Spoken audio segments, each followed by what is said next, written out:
রাজধানীর ধানমন্ডি ৩২ নম্বরে শেখ মুজিবুর রহমানের স্মৃতি জাদুঘরে ভাঙচুর ও অগ্নিসংযোগের অভিযোগে অন্তর্বর্তী সরকারের সাবেক প্রধান উপদেষ্টা ডক্টর মোহাম্মদ ইউনূস, সাবেক আইন উপদেষ্টা ডক্টর আসিফ নজরুল সহ ২৭ জনের বিরুদ্ধে মামলা দায়েরের আবেদন করা হয়েছে। বৃহস্পতিবার ঢাকার মেট্রোপলিটন ম্যাজিস্ট্রেট মোহাম্মদ জুয়েল রানার আদালতে তামান্না চৌধুরী প্রিয়াঙ্কা নামে এক নারী এ আবেদন করেন।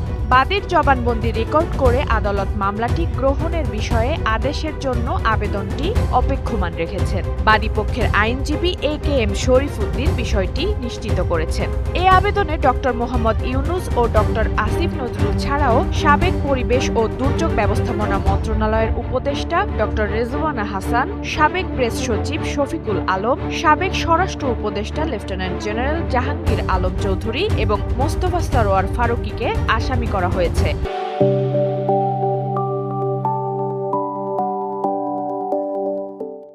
এছাড়াও অভিযুক্তদের মধ্যে রয়েছেন নাহিদ ইসলাম, আসিফ মাহমুদ সজীব ভুইয়া, মাহফুজ আলম, মোহাম্মদ হাসনাত আবদুল্লাহ, সার্জিস আলম, সামান্তা শারমিন, নুসরাত তাবাসসুম, ডাক্তার তাসনিম জারা, নাসির উদ্দিন পাটোয়ারি, পিনাকি ভট্টাচার্য, কনক সরোয়ার, তাহারিমা জান্নাত সুরভি সহ মোট ২৭ জন। তবে আদালত এখনো মামলাটি গ্রহণের বিষয়ে কোনো আদেশ দেননি।